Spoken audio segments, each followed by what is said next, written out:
सौम्य।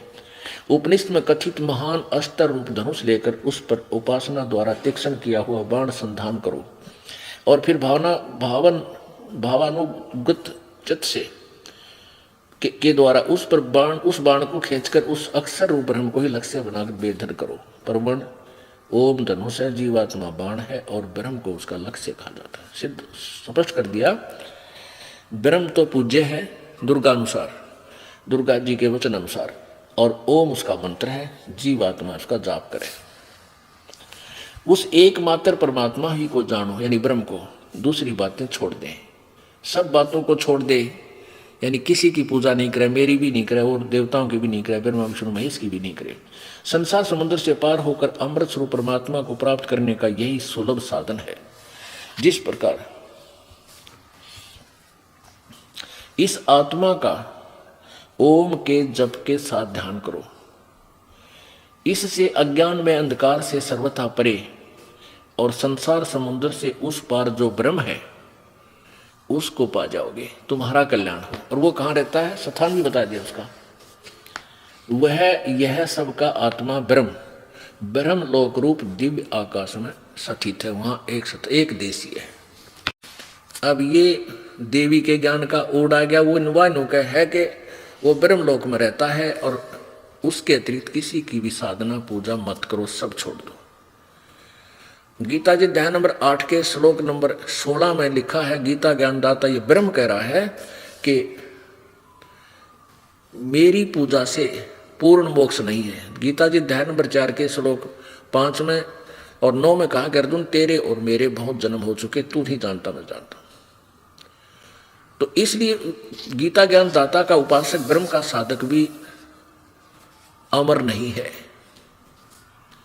पूर्ण मोक्ष प्राप्त नहीं कर सकता। इसलिए 8वें अध्याय के 16वें श्लोक में कहा है कि ब्रह्मलोक तक सभी पुनर्वर्ती में है, सब नाश में आते हैं, ब्रह्मलोक में गए प्राणी भी वापस जन्म मृत्यु में आएंगे।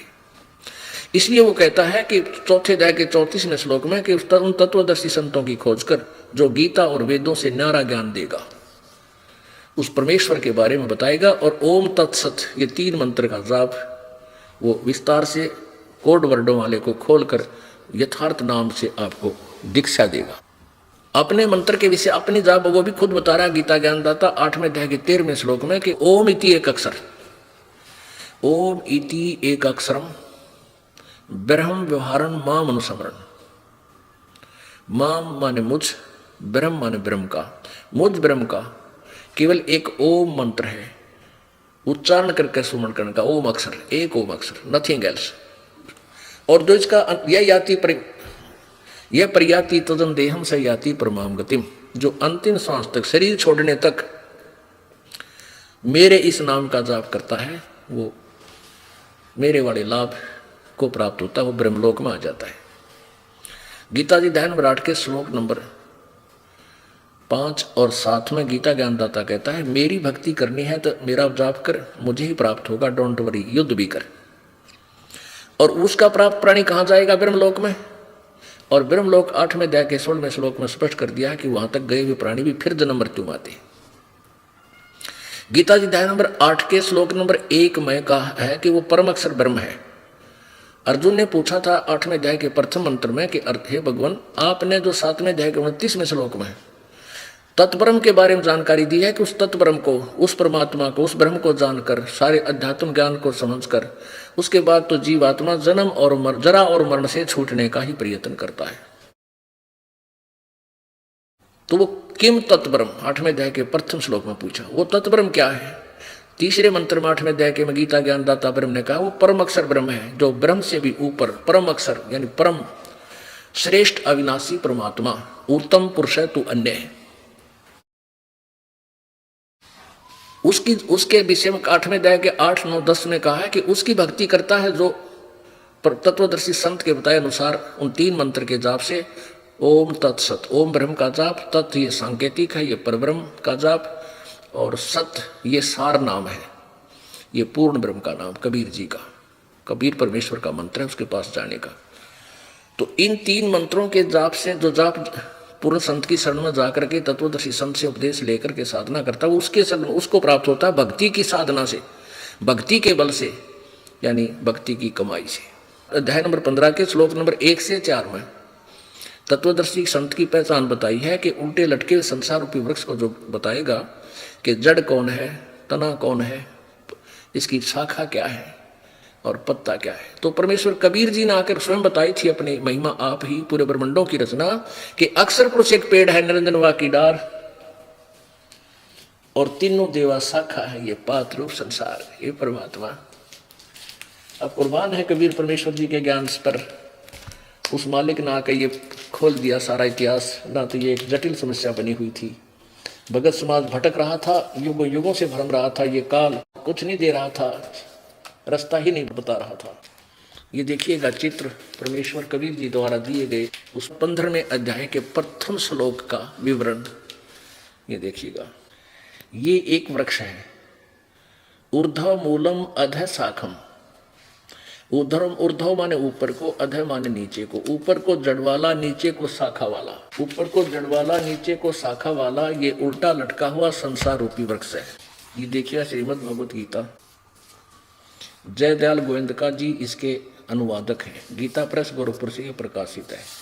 15वां अध्याय 15वां अध्याय का प्रथम मंत्र में इसमें क्या कहा है? ऊर्ध्व मूलम अधः शाखम। अधः माने नीचे को। अश्वत्थम प्राहु अव्यम छंदासी यस्य प्रणानी ये तम वेद स वेदवित। इसका अर्थ है कि ऊपर को जड़ वाला, मूल माने जड़ है यानी मूल, और अधः शाखम नीचे को शाखाओं वाला। अश्वत्थम प्राहु अव्यम, ये अविनाशी पीपल का एक वृक्ष समझो। छंदासी यस्य प्रणानी, इसके पत्ते आदि सब भेद हैं, विभाग हैं, टुकड़े हैं। छंद माने टुकड़े। और ये तम वेद, जो व्यक्ति उसको उस अज्ञान अंधकार में छुपे हुए इस परमेश्वर को के बारे में जानता है, वेद माने जानना। स वेदवित, वह वेद के तात्पर्य को जानने वाला, अर्थात वो तत्वदर्शी संत है। इन्हीं के शब्दों में, अनुवादक के शब्दों में, आदि पुरुष परमेश्वर रूप मूल वाले, यानी जड़ तो आदि पुरुष परमेश्वर सच्चिदानंद घन ब्रह्म है संसार रूपी वृक्ष की। इन्होंने अधः शाखम यहां गलत अनुवाद किया है। अधः का अर्थ कर दिया ब्रह्मा रूप मुख्य शाखा वाले, नहीं, अधः माने नीचे को, क्योंकि ये अपरिचित थे, ये लोग, ज्ञान नहीं था इनके पास। यहां देखिए इन्होंने दूसरे श्लोक में अनुवाद करते समय अधः माने नीचे किया है, अधः माने नीचे किया है, और ऊर्ध्व माने ऊपर। ये देखो, तो यहाँ अधः माने नीचे है, तो हम यहाँ क्यों ना अधः माने नीचे ही लिखें। ऊर्ध्व मूलम अधः शाखम, ऊपर को जड़ वाला और नीचे को शाखा वाला।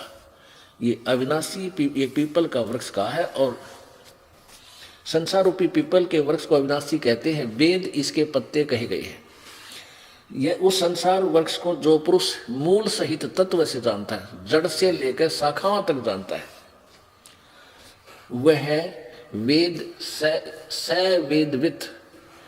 ये तम यह वेद स वेदवित, जो तत्व से जानता है वह है वेद के तात्पर्य को जानने वाला, अर्थात वो तत्वदर्शी संत है। अब क्या बता दिया परमात्मा ने? अब खुद परमेश्वर ने ही आकर के तत्वदर्शी संत की भूमिका की। क्या बताते हैं? ऊर्ध्व मूलम अधः शाखम। परमात्मा उसके बारे में सिंपल लैंग्वेज में बताया था।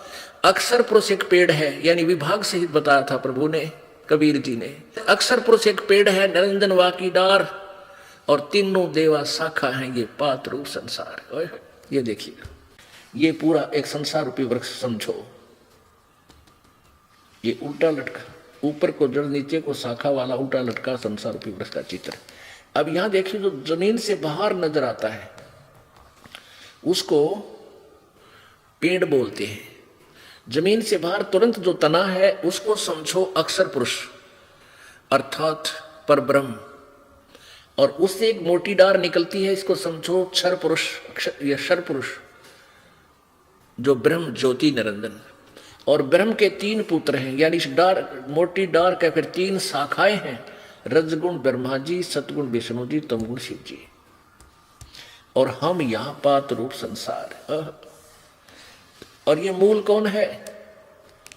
ये पूर्ण परमात्मा परम अक्षर ब्रह्म कबीर जी, ये परम अक्षर ब्रह्म है, सच्चिदानंद घन परमात्मा है, आदि पुरुष परमेश्वर है। और जड़ से ही तना वृक्ष को, जड़ से मूल से पूरे पेड़ को आहार प्राप्त होता है, यानी सबका पालन पोषण करने वाला भी यही परमात्मा यानी पूर्ण ब्रह्म कबीर जी ही है। अब ये और सिद्ध करेगी पवित्र गीता। अब ये 2 श्लोक और क्लियर करेंगे। ये देखिएगा श्रीमद् भगवत गीता अध्याय नंबर 15 का ही श्लोक नंबर, अब 2, 3, 4 में कंसेप्ट क्लियर हो जाता है कि रजगुण ब्रह्मा। अब ये देखिएगा, ये हम 15वां अध्याय पढ़ रहे हैं। ये पहला के विषय में बताया कि जो इस संसार रूपी वृक्ष की सब शाखाओं सहित जड़ से लेकर तना तक जो तत्व से जानता है, स वेदवित वो तत्वदर्शी संत है। फिर इस दूसरे में क्या बताया है कि उस संसार वृक्ष की तीनों गुण रूप रजगुण ब्रह्मादि, सतगुण विष्णु, तमगुण शिव जी, विषय भोग वाली प्रिय रूपी कोपलों वाली शाखा है। ये शाखाएं हैं, इन लिखा है देव मनुष्य और त्रिक आदि योनि रूप शाखा है। नीचे और ऊपर, ऊर्ध्वम ऊपर सर्वत्र फैली हुई है। मनुष्य लोक में कर्मों के अनुसार बांधने वाली, कर्मानुबंधनी यानी कर्मों की फांस में फंसाए रखने का मुख्य कारण भी मूलानी माने मुख्य कारण, मुख्य जड़ भी नीचे और ऊपर सभी लोकों में व्याप्त हो रही है। अब यहाँ जो मूल का अर्थ है, मुख्य कारण है, ये ब्रह्मा विष्णु महेश तीनों गुण हमें बांधे रखते हैं। इसका मुख्य ये जड़ है, हमें यहाँ फंसाए रखने की मुख्य कारण है। इसका अर्थ ये है। अब यहाँ एक कंसेप्ट और क्लियर करना पड़ेगा कि रजगुण ब्रह्मा है, सतगुण विष्णु, तमगुण शिव जी, और ये तीनों नासवान है। तब आगे चलेगा ये प्रसंग। अब देखिएगा श्रीमद् देवी भागवत, देखिएगा ये वही देवी पुराण है, गीता प्रेस गोरखपुर से प्रकाशित है और इसके संपादक हैं हनुमान प्रसाद पोदार चिमनलाल गोस्वामी और ये गीता प्रेस गोरखपुर से प्रकाशित है। इसके 123 पृष्ठ पे है। अब परमात्मा कबीर परमेश्वर जी अपनी प्यारी आत्मा धर्मदास जी को समझा रहे हैं कि देख, खोल कर देख तेरी देवी पुराण को, उसमें क्या लिखा है। अब धर्मदास जी उनसे परिचित है। ये देखिएगा 3रा स्कंध और पृष्ठ नंबर 123 पे देवी भागवत। भगवान विष्णु जी अपनी माता दुर्गा की प्रशंसा करते हुए बोल रहे हैं, तुम शुद्ध स्वरूपा हो, यह संसार, सारा संसार तुम्हीं से उद्भासित हो रहा है। मैं ब्रह्मा और शंकर, विष्णु ब्रह्मा और शंकर, हम सभी तुम्हारी कृपा से विद्यमान हैं। हमारा आविर्भाव यानी जन्म और तिरोभाव में मृत्यु हुआ करता है। हमारा तो जन्म और मृत्यु होता है। केवल तुम ही नित्य हो, जगत जननी हो, प्रकृति और सनातनी देवी हो। प्रकृति भी दुर्गा को कहते हैं। भगवान शंकर बोले, देवी यदि माँ भाग विष्णु तुम्हीं से प्रकट हुए हैं तो उनके बाद उत्पन्न होने वाले ब्रह्मा भी तुम्हारे ही बालक हुए। फिर मैं तमोगुणी लीला करने वाला शंकर क्या तुम्हारी संतान नहीं हुआ?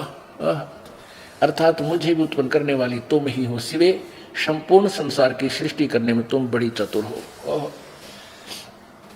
इस संसार की सृष्टि, स्थिति और संहार में तुम्हारे गुण सदा समर्थ हैं। उन्हीं तीनों गुणों से उत्पन्न हम, रजगुण ब्रह्मा, सतगुण विष्णु, तमगुण शंकर, नियमानुसार कार्यों में तत्पर रहते। इस पवित्र ग्रंथ ने, पवित्र पुराण ने 4 कंसेप्ट क्लियर कर दिए। एक तो ये है कि ब्रह्मा विष्णु महेश नासवान है, इनकी जन्म और मृत्यु होता है। दूसरा ये कर दिया कि ये तीनों दुर्गा के पुत्र हैं। और तीसरा ये कर दिया कि रजगुण ब्रह्मा है, सतगुण विष्णु, तमगुण शिव जी। और चौथा ये कंसेप्ट कर दिया कि ये केवल वर्क डन देते हैं, जो इनको किया हुआ कर्म अनुसार ही ये दे सकते हैं, उससे ज्यादा नियमानुसार कार्य करने में तत्पर रहते हैं। और अधिक और कति कंसेप्ट क्लियर हो जाएगा कि रजगुण ब्रह्मा, सतगुण विष्णु, तमगुण शिव जी, तभी हम इस पवित्र सदग्रंथ गीता जी को समझ सकेंगे। क्योंकि गीता जी चारों वेदों के का सारांश है तो इसमें कोड वर्ड ज्यादा है, सांकेतिक शब्द बहुत है, तो उनको तत्वदर्शी संत ही बताएगा। ये कति क्लियर कर रखा है गीता जी में कि वो वेदों और गीता के जानने वाला होगा जो इन कोड वर्डों को विस्तार से खोल देगा। ये देखिएगा श्रीमद् देवी भागवत, ये देवी यहाँ इसमें हिंदी और संस्कृत दोनों विद्यमान है। वहाँ अनुवादकर्ताओं ने कुछ थोड़ा बहुत अपने मिलावट कर दिया, केवल हिंदी लिखी थी। अब दोनों देखना, श्रीमद् देवी भागवत हिंदी टीका सहित, अथ देवी भागवतम सभाष्टीकम समातम, खेमरा श्री कृष्णदास प्रकाशन बम्बई 4। इसके अध्याय नंबर 3 में ही, जैसे अभी हम सकंद 3 में, अभी तीसरा सकंद ही आपको सुना था देवी भागवत का हिंदी का, अब ये भी तीसरे सकंद में ही है। श्रीमद् देवी भागवते भाषा टीका युक्ते तृतीय सकंद प्रारंभते। यहाँ संस्कृत भी सही है, लिखा है सहित है। ये है प्रश्न नंबर 11 और प्रश्न नंबर 11 देवी भागवत तृतीय सकंद अध्याय 5 में। अब यहाँ देखिएगा, इसका 8वां श्लोक पढ़ेंगे। 7वां समाप्त हुआ, 8वां प्रारंभ होता है। हे मातर, यदि हमारे ऊपर सदा आप दयायुक्त हो तो हमको तमोगुण में किस प्रकार प्रदान किया। शंकर जी बोल रहे हैं, ब्रह्मा रजोगुण और हरि सतोगुण। तो यहाँ 7वां समाप्त हुआ। ये संस्कृत भी पढ़ेंगे क्योंकि ये लिपि जो है नागरी लिपि है, हम आसानी से पढ़ सकते हैं। यदि दया धर्मना न सदा अंबिके कथम अहम विहित है, मैं कैसे बना दिया तमोगुण। शंकर भगवान बोल रहे हैं। और कमल से उत्पन्न होने वाले ब्रह्मा जी को आपने रजोगुण क्यों बना दिया। और स्वीत क्यों सतोगुण हरि, और विष्णु जी को आपने सतोगुण क्यों रच दिया। इससे सिद्ध हो गया रजगुण ब्रह्मा जी, सतगुण विष्णु, तमगुण शिव जी। ये स्पष्ट हो गया, कंसेप्ट क्लियर हुआ।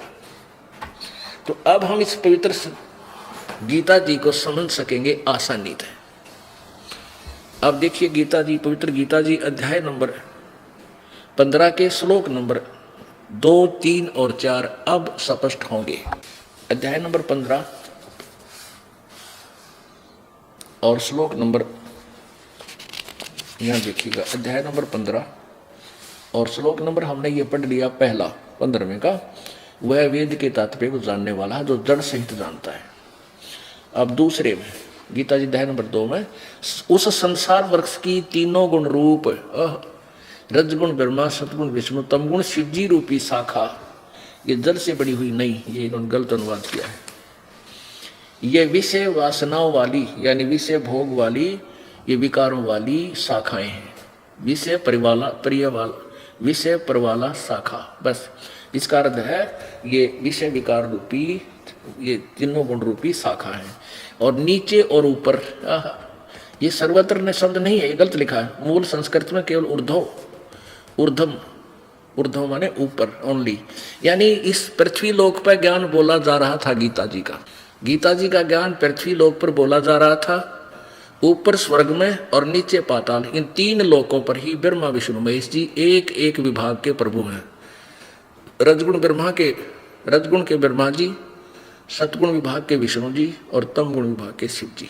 सर्वत्र नहीं, ये सर्वत्र शब्द इन्होंने अनुवादकर्ताओं ने किया क्योंकि ये विष्णु श्री कृष्ण जी तो ऊपर और विष्णु से ऊपर को भगवान ने नहीं माने थे। अब देखो ऊपर केवल यहाँ कहना नीचे और ऊपर, यानी नीचे पाताल लोक में और ऊपर स्वर्ग लोक में और मनुष्य लोक में फैली हुई। और मनुष्य लोक में इस पृथ्वी लोक पे कर्मानुबंधनी मूलानी, कर्मों के बंधन में बांधने वाली भी मुख्य कारण है यही तीनों गुण, रजगुण ब्रह्मा, सतगुण विष्णु, तमगुण शिव जी। और नीचे और ऊपर सभी लोकों में नहीं है, नीचे और ऊपर व्याप्त हो रही है, ऊपर स्वर्ग में और नीचे पाताल पे और पृथ्वी पे। अब तीसरे में कहा है कि इस संसार वृक्ष का स्वरूप जैसा कहा है, यानी संसार की जो सृष्टि मैं बता रहा हूं, यानी ये ज्ञान आध्यात्मिक दे रहा हूं, गीता ज्ञान कह रहा है, गीता ज्ञानदाता कह रहा है, मैं पूरी तरह परिचित नहीं हूं। ये जो गीता और गीता जी के जो ज्ञान का तेरा मेरी जो चर्चा चल रही है, विचार का डिस्कशन हो रही है, इसमें मैं इस सृष्टि रचना को यानी सब ब्रह्मांडों के विषय में पूर्ण नहीं जानता। इसलिए कहा चौथे अध्याय के 34वें श्लोक में कि उस तत्वदर्शी संत की खोज करो जो उस परमेश्वर द्वारा दिए गए ज्ञान को विस्तार से बताओगा, जिसके विषय में चौथे अध्याय के 32वें श्लोक में कहा कि सच्चिदानंद घन की वाणी में विस्तार से लिखे गए हैं आध्यात्मिक अनुष्ठान और उनकी क्रियाएं। उसको तू तत्वदर्शी संतों को से जाकर समझ, वो तत्व ज्ञान है, परमात्मा की वाणी में लिखी है अलग से। तो यहां क्या कहता है कि संसार रूपी वृक्ष का जैसा स्वरूप मैं कह रहा हूं या सुना जाता है मैं नहीं जानता। यहां विचार काल में तेरी मेरे डिस्कशन में ये स्पष्ट नहीं कर पाऊंगा। अब देखो इस संसार वृक्ष का ये तीसरा श्लोक है 15वें अध्याय का। इस संसार वृक्ष का स्वरूप जैसा कहा है वैसा यहां विचार काल में नहीं पाया जाता, क्योंकि न तो इसका आदि है और न अंत है, तथा न इसका अच्छी प्रकार स्थिति, यानी मैं नहीं जानता इसके बारे में। इसलिए इस सुविरूढ़ मूलम यानी ऊपर जो जड़ है वो अविनाशी है, मजबूत है, यानी अति दृढ़ है। उस मूल रूपी स्थान को और संसार रूपी पीपल के वृक्ष को, यानी उस पूरे इसके जानकारी के लिए दृढ़ेन असंख्य शस्त्रेन, दृढ़ असंख्य शस्त्रेन छितवा। असंख्य का अर्थ है तत्व ज्ञान रूपी हथियार से, शस्त्र से काट के, यानी उस ज्ञान रूपी, उस तत्व ज्ञान रूपी मजबूत यानी अडिग सत्य ज्ञान रूपी, तत्व ज्ञान रूपी शस्त्र से काट कर, अर्थात उसको समझ कर, उसको समझने के पश्चात अब चौथे अध्याय में 15वें अध्याय का श्रीमद् भगवत गीता का ये 15वां अध्याय का और चौथा श्लोक है जो बहुत कंसेप्ट क्लियर करेगा। ये चौथा श्लोक है 15वें अध्याय का। उसके पश्चात गीता ज्ञानदाता कहता उसके पश्चात जब तुझे तत्व ज्ञान मिल जा, उस परम पद रूप परमेश्वर को भली भांति खोजना चाहिए, जिसमें गए हुए पुरुष फिर लौटकर संसार में नहीं आते, और जिस परमेश्वर से इस संसार पुरातन संसार रूपी वृक्ष की प्रवृत्ति विस्तार को प्राप्त हुई, अर्थात जिसने सब ब्रह्मांडों की रचना की है, उसी आदि पुरुष नारायण के मैं शरण हूं। इस प्रकार दृढ़ निश्चय करके उस परमेश्वर का मनन और निधि ध्यान करना चाहिए। इससे सिद्ध हो गया कि गीता ज्ञानदाता से कोई और भगवान है जो जहां जाने के बाद फिर लौटकर संसार में नहीं आते।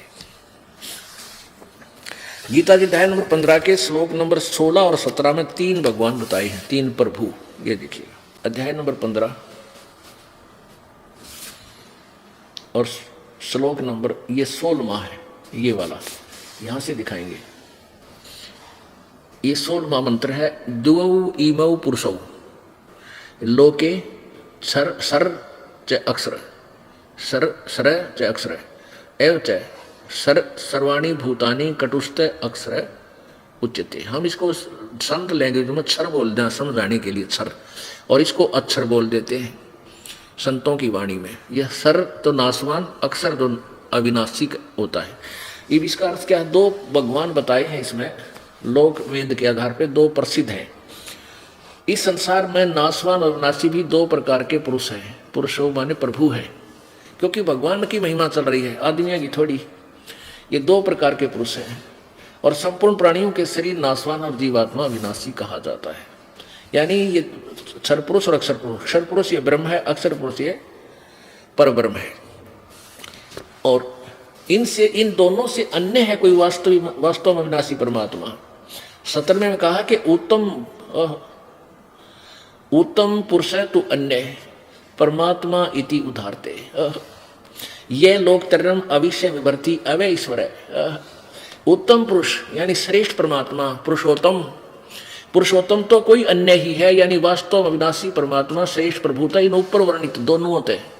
ये सर पुरुष और अक्षर पुरुष से तो कोई और प्रभु है, और पुरुष है, और भगवान है। उत्तम पुरुष है तो अन्य, उत्तम पुरुष है तो अन्य, उत्तम पुरुष यानी उत्तम परमात्मा श्रेष्ठ भगवान वास्तव में परमात्मा तो कोई और ही है, जो तीनों लोकों में प्रवेश करके सबका धारण पोषण करता है। अविनाशी परमेश्वर परमात्मा इस प्रकार कहा गया है। अब कितना स्पष्ट कर दिया। अब ये कंसेप्ट फिर क्लियर हो गया कि जड़ जड़ से ही पूरे पौधे को आहार प्राप्त होता है। तो पूर्ण परमात्मा कबीर जी के सतलोक से ही सब ब्रह्मांडों में ये इनके पास इनको सबको शक्ति मिलती है। ये सभी साधना करते हैं। ये ज्योत स्वरूपी अलख निरंजन धरता ध्यान हमारा कबीर भगवान कहते हैं गोरखनाथ जी को कि तरह ये 21 ब्रह्मांड का भगवान भी मेरी भक्ति करता है। तब मैं इसको कुछ टुकड़ा डाल देता हूँ भक्ति के बदले में, तब ये अपने ब्रह्मांड चला रहा है। अब जड़ से खुराक चली तना में। अब देखिएगा, अब पूर्ण परमात्मा से ये तीनों लोकों में प्रवेश करके सबका धारण पोषण यही परमेश्वर करता है कबीर जी। ये पूर्ण ब्रह्म कबीर साहेब। जड़ से खुराक यानी आहार आई तना में, तना से गई इस ज्योति क्षर पुरुष में, अक्षर पुरुष में, पर ब्रह्म में, और फिर सर पुरुष में, डार में, ब्रह्म में, काल में, और फिर इन तीनों देवता ब्रह्मा विष्णु महेश में, और इनके माध्यम से फिर आगे 5 रूप संसार इनको जो प्राप्ति होगी, हमारे को जो प्राप्ति होगी वो ब्रह्मा विष्णु महेश के द्वारा ही मिलेगा अपने को। अब जैसे ये अनजान संत जो हिंदू धर्म के प्रवर्तक बने, हिंदू धर्म के जो मार्गदर्शक बने बैठे हैं, वो कहते हैं रामपाल तो निंदा करता है देवी देवताओं की। अन्यों ना बेरा रामपाल तो ज्यों की तो बतावा जैसा देवी देवताओं के बारे में उनकी जीवनी में लिखा है। ये देखिएगा,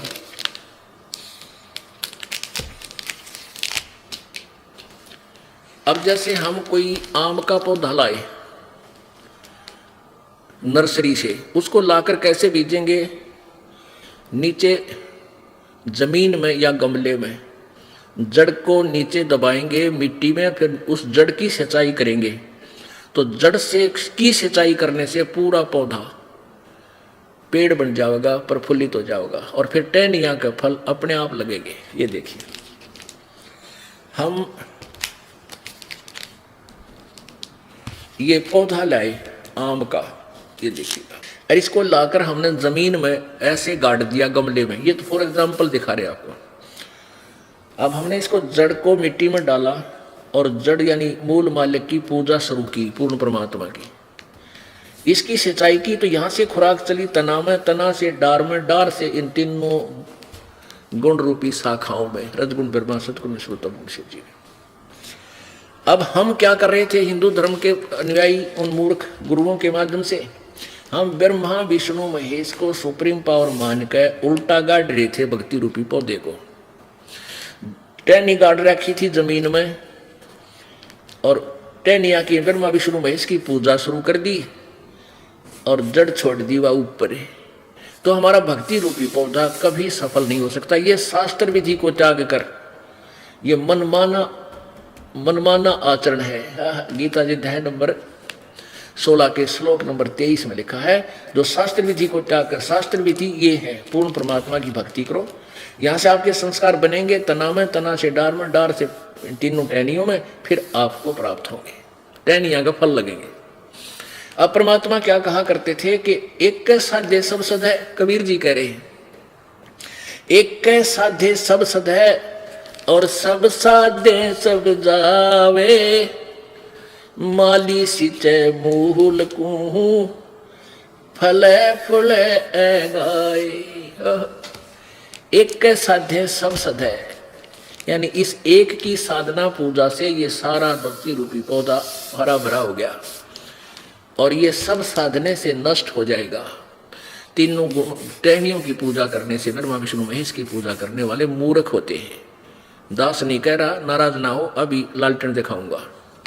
अब देखिए, अब यहां ऐसे कर दास कह रहा है कि आप जी ऐसे किए हुए हो, और परमेश्वर ने बताया कि आप इसको ऐसे कर लो, बस ये ब्रह्मा विष्णु महेश रूपी हमें टहनियां फल देंगी, क्योंकि हमारे संस्कार बनकर इन्हीं के पास आएंगे, और ये ब्रह्मा विष्णु महेश ही हमें वर्क डन देंगे जैसा हमने कर्म किया है। अब लालटेन दिखाता हूं। पुण्यात्मा, दुख मत मानना कि ब्रह्मा विष्णु महेश की पूजा करने वाले मूर्ख होते हैं। दास नहीं कह रहा, पवित्र श्रीमद् भगवत गीता जी का अध्याय नंबर 7 कह रहा है। ये देखिएगा, ये श्रीमद् भगवत गीता जय दयाल गोविंद का जी इसके अनुवादक हैं, और गीता प्रेस गोरखपुर से ही प्रकाशित है। अब हम इसके 7वां अध्याय आपको पढ़ कर सुनाएंगे। अब ये कंसेप्ट क्लियर हो चुका है कि रजगुण ब्रह्मा है, सतगुण विष्णु, तमगुण शिव जी। अभी आपको देवी भागवत में स्पष्ट कर दिया था। अब यहाँ फिर वही प्रसंग आ गया। ये देखिएगा अध्याय नंबर 7 का, ये अध्याय नंबर 7 है। इसमें 2 मंत्र में काल भगवान के कहे कि मैं तेरे लिए इस विज्ञान सहित तत्व ज्ञान को संपूर्णतः कहूंगा, जिसको जानकर संसार में फिर कुछ भी जानने योग्य शेष नहीं रह जाता। यानी ऐसा ज्ञान बता दूंगा अर्जुन, फिर इसके जानने के बाद तुझे किसी ज्ञान की आवश्यकता नहीं पड़ेगी। गीता ज्ञानदाता कहे कि तेरे कोई वैसे रहस्य उद्घाटन करूंगा कि फिर इस ज्ञान के जानने के बाद तुझे किसी ज्ञान की जानने की आवश्यकता नहीं पड़ेगी। अब देखना, अब इसी अध्याय नंबर 7 के श्लोक नंबर हम 12 से प्रारंभ करेंगे। अध्याय नंबर 7 और श्लोक नंबर ये 12। इसमें क्या कहा है कि और भी जो सतगुण से उत्पन्न होने वाले भाव हैं और जो रजगुण से तथा तमोगुण से होने वाले भाव हैं, उन सब को तू मुझसे होने वाला ऐसा जान, परंतु वास्तव में उनमें मैं और वे मुझ में नहीं है। अब तीनों गुणों रजगुण ब्रह्मा, सतगुण विष्णु, तमगुण शिव जी से, रजगुण ब्रह्मा से उत्पत्ति, सतगुण विष्णु से सतिथि और तमगुण शंकर से संहार जो हो रहा है, कहते इसका मुख्य कारण मैं हूं। काल बोल रहा है, क्योंकि काल को श्राप लगा हुआ है गीता ज्ञानदाता ब्रह्म को कि 1 लाख मानव शरीरधारी प्राणियों का तो नित्य आहार करेगा, उसके सूक्ष्म शरीर से गंध निकाल कर तपस्या पर भून कर ये खाता है डेली, और 1.25 लाख की उत्पत्ति करता है। इसलिए ये कह रहा है कि तीनों गुणों से रजगुण ब्रह्मा से जो उत्पत्ति, सतगुण विष्णु से सतिथि और तमगुण शिव जी से संहार जो हो रहा है, इसका मुख्य कारण मैं हूं, पर ये मुझ में नहीं और मैं इनमें नहीं, क्योंकि ये इनसे अलग रहता है, अलग है, ब्रह्मा विष्णु महेश से अलग है ये काल। ये इनके समक्ष भी नहीं आता, इनको धोखे में रखता है। अब 13वें में कमाल कर दिया है। अब 13वां श्लोक देखिएगा, 7वें अध्याय का 13वां श्लोक। गुणों के कार्य रूप सात्विक, राजस और तामस, इन तीनों प्रकारों के भाव से सारा संसार प्राणी समुदाय मोहित हो रहा है। इन तीनों गुणों से परे मुझ अविनाशी को नहीं जानता। इन ब्रह्मा विष्णु महेश से ऊपर ब्रह्म है, कहते उसको मुझको नहीं जानता। आगे देखो 14 में, क्योंकि यह अलौकिक अति अद्भुत त्रिगुण में मेरी माया, रजगुण ब्रह्मा, सतगुण विष्णु, तमगुण जी द्वारा फैला गया जाल, कहते हैं बड़ी दुस्तर है, बड़ी खतरनाक है। जो पुरुष मुझको निरंतर भजते हैं वे इस माया का यानी ब्रह्मा विष्णु महेश से ऊपर उठ जाते हैं, संसार से तर जाते हैं, यानी ब्रह्मलोक में आ जाते हैं। अब यहाँ ध्यान रखना कि यहाँ पूजा का विषय है, भजने का, भक्ति का। इसलिए भक्ति के लिए ही वो तीनों गुण है। ब्रह्मा विष्णु महेश की भी कोई भक्ति करता है तीनों गुणों की, इसलिए यहाँ भक्ति का विषय चल रहा है। ये कई उलझा देते हैं, गुण कोई और होते हैं, नहीं, ये स्पष्ट किया है।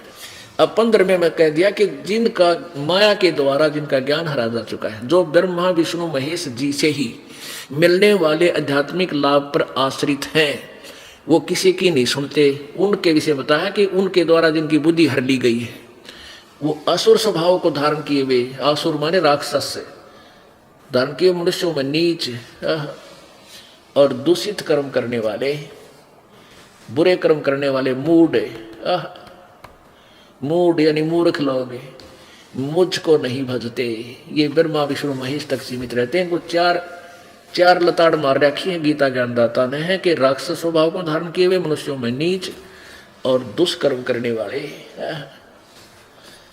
और मूढ़ मुझको नहीं भजते। इसी से है कि वो तीनों गुण भी भजने वाले हैं, रजगुण ब्रह्मा जी, सतगुण विष्णु, तमगुण शिव जी, उनकी पूजा कोई करते हैं, इसलिए यह मना किया। अब इसका एक कंसेप्ट क्लियर करेंगे कि जैसे तमगुण शिव जी की पूजा की थी, किसने? श्री तमगुण शिव जी की पूजा की थी रावण ने, और रावण क्या कहलाया? सर्वविदित है, राक्षस कहलाया। पूरे कुंभा गाड़ी करवा दी और अपनी ही माता को, त्रिलोक की माता को, सीता जी को, अपनी माँ को उठा ला और उससे दुष्कर्म करने की चेष्टा की, लेकिन वह देवी शक्ति युक्त थी, वो नीच सफल नहीं हो पाया और कुत्ते वाली मौत मारा गया। इसी प्रकार एक भस्मागिरी नाम का साधक था, तपस्वी था, ये गिरिपुरी, और नागा ओगड़, ये सारे शिव, नाथ कनपाड़े, ये सारे शिव जी के उपासक होते हैं, तमगुण शिव के। और वैष्णव जो होते हैं ये विष्णु जी के उपासक होते हैं। तो ये एक भस्मगिरी नाम का एक तपस्वी तप करता था।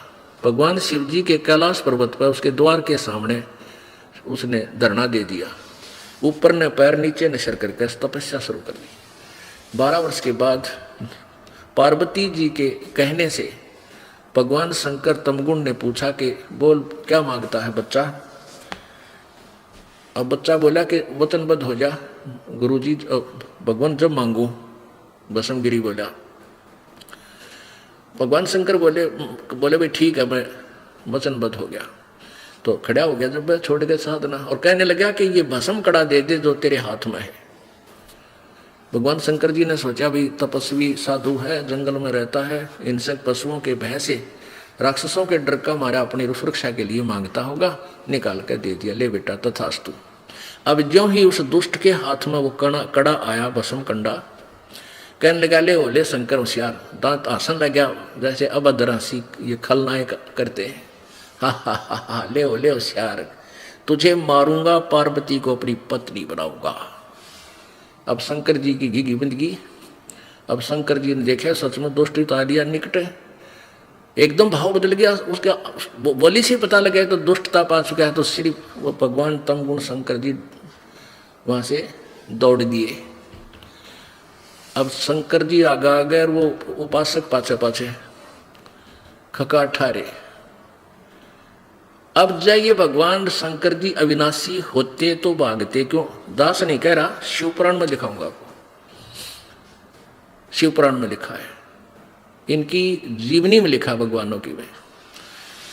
फिर कहते हैं भगवान विष्णु ने आकर मोहनी वो पार्वती रूप बनाया, क्योंकि तो पार्वती के चक्कर में नीच कर्म कर रहा था, अपनी माँ के ऊपर आसक्त हो गया। भगवान मानर भगवान की पत्नी के ऊपर दुष्कर्म करने की नीयत से तप कर रहा, शंकर भगवान नहीं जान सके। इससे सिद्ध है कि ये अंतर्यामी भी नहीं है ब्रह्मा विष्णु महेश जी। अंतर्यामी होते तो जान देते ये दुष्ट क्या बकवास कर रहा है, इसका दो मारते गेर का जूत हुआ। तो इससे फिर भगवान विष्णु ने पार्वती रूप बनाया, वहां प्रगट हो गए, उसने दूर से दिख गए काल, उस भस्मागिरी ने वहीं डट गया, लाग गया ब्रेक। और पार्वती रूप में भगवान कहने लगा भाई आ जाओ, अब शंकर जी तो आ नहीं सकता तेरे पास, आप और हम दोनों ही रहेंगे। अब हो गया भस्मासुर तारा जी कहने लगी कि अब डांस करके दिखा मुझे, डांस कर। अब वो भस्मागिरी बोला जी मैं तो तपस्वी आदमी था, मैंने डांस नहीं आता। तो पार्वती रूप में भगवान बोले ले मैं डांस करना सिखाती हूँ तेरे को, इस हाथ को ऐसे कर, इस पैर को ऐसे कर, और ऊपर कर, और ऊपर कर, जैसे मैं कर रही वैसे कर। जो ही उसने सिर पर हाथ किया भगवान बोले भस्म, वो मर गया। भस्मा सुर कहलाया, भस्मा गिरी थे भस्मा असुर कहलाया। अब पुण्यात्माओं गीता जी का ज्ञान गलत नहीं पर समझनिए गलत है। वेद कतेब झूठे ना भाई, और झूठे हैं जो समझे नहीं। जब परमात्मा ने ये सारा ज्ञान खोल कर धर्मदास जी को बता दिया, कबीर परमेश्वर जी ने, तब धर्मदास जी बोले हे भगवान फिर ये वेद और कतेब तो झूठे हैं, क्योंकि उनको दिखा नहीं था वेद वेदों को, वैसे वर्बली बताया था। फिर बताया कि बेटा वेद कतेब झूठे ना भाई, झूठे हैं जो इनको समझे नहीं। इनमें सब वेद हमारा भेद है, मैं मिलो वेदन में नहीं, और जौन वेद से मैं मिलूं वो वेद जानते नहीं। अब एक उदाहरण और देते हैं आपको। जैसे रजगुण ब्रह्मा जी की साधना की थी, रजगुण ब्रह्मा जी की साधना की थी हिरण्यकशिपु ने, और वो कौन था? हिरण्यकशिपु ने जो साधना की थी ब्रह्मा जी की, और के बना अपने पुत्र का शत्रु हो गया प्रहलाद का, और वो जुल्म किए, राक्षस कहलाया और कुत्ते वाली मौत मरा। कहते हैं हिरणा को छाती तुड़वाई और ब्राह्मण बाणा और कर्म कसाई। जब साधना करते हैं तो यानी साधक रूप होते हैं, ब्राह्मण रूप होते हैं, भक्त रूप होकर के भक्ति की और कर्म इसे जुल्म कर दिए। कहते हिरणा को छाती तड़वाई और ब्राह्मण बाणा और कर्म कसाई। कर्म तो दुष्टों वाले, ऊपर तो भगत बन के सिद्धियां प्राप्त कर लेते हैं, फिर ऐसी दुष्टता पर आ जाते हैं। अब ये तीनों गुणों के उपासकों को श्रीमद्भगवत गीता जी ने बताया है। दास विश्लेषण कर रहा ओनली। एक बार हरिद्वार के अंदर कुंभ का बेड़ा भरा, कुंभ का पर्व हुआ, उसमें प्रभि लगने का समय निर्धारित हुआ। उस समय ये गिरी पुरी नागा औघड़ जितने भी हैं, ये सन्यासी वैष्णव सारे पहुंच जाते हैं वहाँ, अपने अलग अलग ग्रुप में इकट्ठे हो जाते हैं। और फिर स्नान करने का जो समय होता है उस समय वो सभी अपने अपने अलग अलग पूरे समुदाय में ग्रुप का ग्रुप प्रस्थान कर देता। तो उस दिन बहुत पहले की बात है, उस समय सबसे पहले नागा पहुंच गए। कति नंगे रहते हैं, ये शंकर जी के उपासक होते हैं, और हर की पैड़ियों पर छा गए कई हजारों की संख्या में।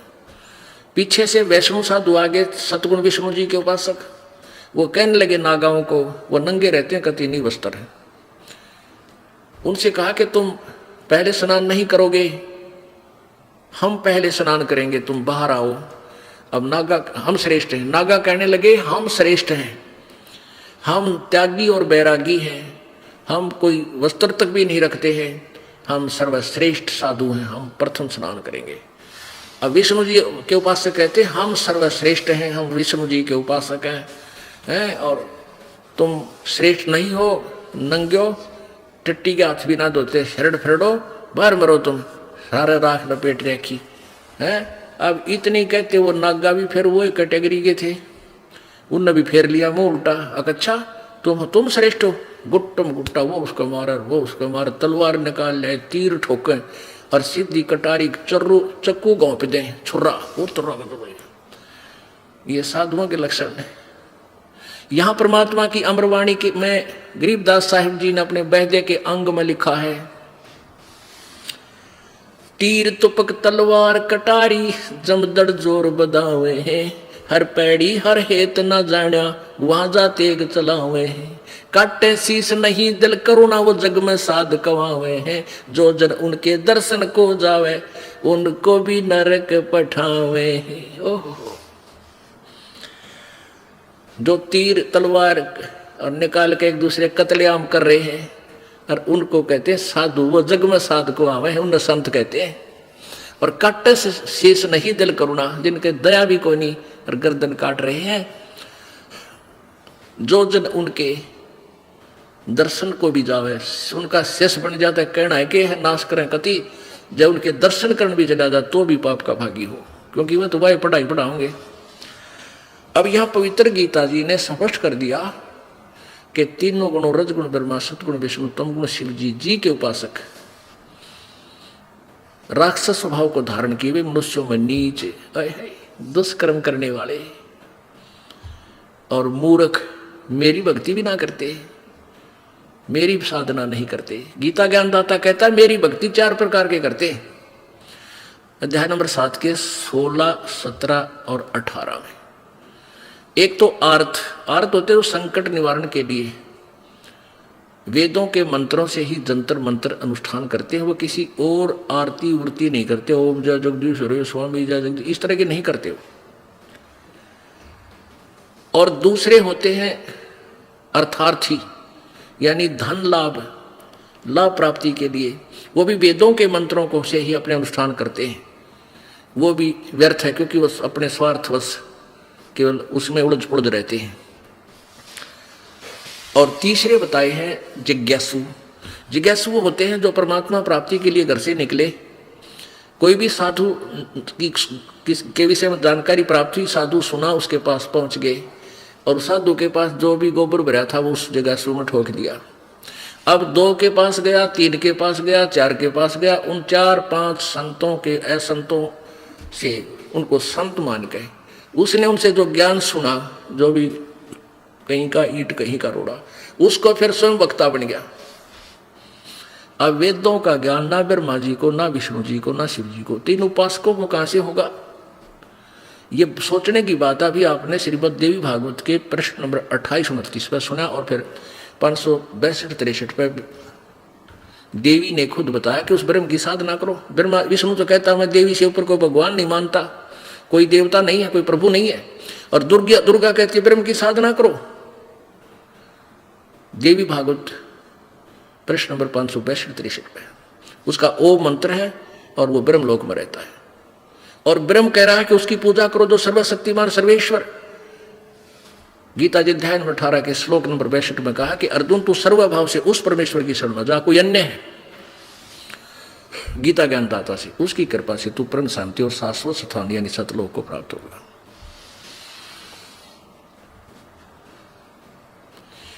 अब इससे क्या हुआ, जिज्ञासु कौन था? वो जिज्ञासु ने जैसे भी वो नकली सकली संत मिले, जो भी उन्होंने वेदों के बारे में जानकारी उल्ट सुलट दी, वह ग्रहण कर ली और खुद वक्ता बन गया और चेले बनाने लग गया। अब गीता ज्ञानदाता कहता वो भी मेरे लिए रिजेक्टेड है, वो अच्छा आदमी नहीं, वो भी अपने जीवन व्यर्थ कर रहा है। और चौथे पर है वो ज्ञानी आत्मा। ज्ञानी आत्मा कौन बताई? जिनको ये पता चला कि मनुष्य जीवन बार बार नहीं मिलता, इसका मूल उद्देश्य ही परमात्मा प्राप्ति है, नथिंग एल्स। और ये भी उनको वेदों में से ज्ञान हुआ कि एक पूर्ण परमात्मा की भक्ति करने से ही पूर्ण मोक्ष होगा और किसी भी साधना से जीव का मोक्ष नहीं हो सकता। जैसे गीता जी में आपने पढ़ा, गीता ज्ञानदाता ब्रह्म भी कह रहा है मेरी भी जन्म मृत्यु होती है, तेरी भी होगी। मेरे की भक्ति करने वाला ब्रह्मलोक में जाएगा। फिर ब्रह्मलोक के विषय में लिखा 8वें अध्याय के 16वें श्लोक में गीता जी में, ब्रह्मलोक तक भी सारे फिर नाशवान है। इसलिए कहा कि अविनाशी तो उसको जान, दूसरे अध्याय के 17वें श्लोक में, जिसके मारने को कोई भी समर्थ नहीं है। और 15वें अध्याय के 17वें श्लोक में कि वो वास्तव में अविनाशी है। और 18वें अध्याय के 62वें श्लोक में कहा कि अर्जुन तू सर्वभाव से उस परमेश्वर की शरण में जा, जिसकी कृपा से तू परम शांति और सनातन परम धाम यानी सतलोक को प्राप्त होगा। वहां जाने के बाद फिर कभी मृत्यु नहीं होगी। तो पांचवें जो ज्ञानी हैं, उन्होंने जैसा भी ज्ञान इन अज्ञानियों से सुनते हैं, ब्रह्मा दूसरे जो ऋषि बने फिरे होते हैं, उनसे जो भी ज्ञान सुना, उन्होंने जैसा भी ज्ञान को समझा उनसे, उनमें ये मान लिया वे एक भगवान की भक्ति करनी चाहिए, ब्रह्म की। जैसे देवी भागवत में देवी खुद हिमालय को कह रही है कि उस ब्रह्म की पूजा कर और उसका ओम मंत्र है, सब बातें त्याग दे और कुछ भी जंतर मंत्र तीर्थ व्रत कुछ मत करके और एक ओम नाम का जाप कर। अब जैसे देवी विचलित है, देवी कैसे विचलित है पुण्यात्मा? ये दास बार बार ये लालटेन क्यों दिखावे है कि कहीं कोई बिदक ना जा। अब जैसे एक अंधा अंधेरे में लालटेन लिए जा रहा था, जगती हुई लालटेन यानी टॉर्च, बच्चे आ रहे थे, अंधा कह रहा है, बोला कि बेटा देखियो मुझे दिखाई नहीं देता, देखना बच्चों ध्यान से चलना। अब वो बच्चे कहने लगे बाबा क्या तुझे सचमुच नहीं दिखता? कहा बेटा मैं अंधा हूं, मुझे दिखाई नहीं देता। बच्चे बोले कि फिर ये लालटेन किस लिए ले रखी है कि तुम आंखों वालों के लिए कदम मेरे में टक्कर ना मार दो, बूढ़े आदमी ने तोड़ दो दे। इस 20 की रोशनी में मुझे देखकर तुम साइड पकड़ जाओ बेटा, इसलिए लालटेन ले रखी है। तो ये सदग्रंथ देवी भागवत पुराण, 18 पुराण, ये चारों वेद, पवित्र गीता जी, पवित्र कुरान, पवित्र ये सारे बाइबल, इसलिए ये लालटेन साथ रखे दास कि यह लालटेन दिखाई देता हूँ, देखियो भाई कदे नाराज हो जाओ और मेरे गिला है बैठो। ये फिर इसकी रोशनी में कोई नहीं बोलता, यूँ कर लेते हैं बस सचमुच यह बात तो सच्ची सारी। क्योंकि इन सदग्रंथों को हम सभी सत्य मानते हैं, इनके अंदर जो लिखा हमने कोई डाउट नहीं है। अरे इनमें भी डाउट है तो बाढ़ में जाओ भाई, तो नारायण कम्मा है। कहते जान बूझ साची तदर करे झूठते ने, ताकि संगत है प्रभु फिर सोपन में भी ना दे। परमेश्वर कबीर जी कहते। अब देवी भी विचलित है, वो सारे ऐसे ही विचलित थे। ये महिमा तो कह रही है तत्ब्रह्म की और नाम बता रही है ब्रह्म का। ये देखो, ये श्री देवी भागवत, श्रीमद देवी भागवत और गीता प्रेस गोरखपुर से प्रकाशित है। संपादक हनुमान प्रसाद पोदार चंद्रलाल गोस्वामी, ये वही है, ये वही है जो कि तो क्योंकि बार बार दिखाना इसलिए आवश्यक हो गया कि कलयुग में आज किसी के पास समय को नहीं इतना कि शास्त्र खुद देख ले कि तठा गए। फिर ये दास ने ही ये दिखाना पड़ा, और किसी को डाउट है तो वो अपना देख लेगा तुरंत और संतुष्टि हो जाएगी। अब देखना, अब यहाँ ये है 7वां स्कंद संक्षम देवी भागवत 562 पे। अब यहाँ पर देवी बता रही है, हिमालय को ज्ञान दे रही है देवी द्वारा हिमालय को ज्ञान उपदेश, ब्रह्म स्वरूप का वर्णन, ब्रह्म के बारे में बता रही है। उस ब्रह्म का क्या स्वरूप है यह बतलाया जाता है। जो प्रकाश, देवी बोली, श्री देवी कहने लगी, उस ब्रह्म का क्या स्वरूप है यह बतलाया जाता है। जो प्रकाश रूप, सबके अत्यंत शक्ति में सतीत, हृदय रूप गुह्यान सतीत होने के कारण गुहाचर नाम से प्रसिद्ध महान पद यानी परम प्राप्य है, वह समस्त प्रजा के ज्ञान से परे है, अर्थात उसके विषय में कोई नहीं जानता, अर्थात किसी की बुद्धि में आने वाला नहीं है, यह तुम जानो। उस परम प्रकाश, जो परम प्रकाश रूप है, जो सूक्ष्म से अत्यंत सूक्ष्म है, जिसमें संपूर्ण लोक और उन लोकों में निवास करने वाले प्राणी स्थित हैं, वही यह अक्षर ब्रह्म है। ये अक्षर पुरुष के विषय में बता रही है, परब्रह्म, यहां परब्रह्म बोल रही है। वही सबके प्राण है, वही सबकी वाणी है और वही सबके मन है। यह परम सत्य और अमृत अविनाशी तत्व है। सौम्य, उस वेदने युग लक्ष्य का तुम वेदन करो, मन में लगाकर उसमें तन्मय हो जाओ।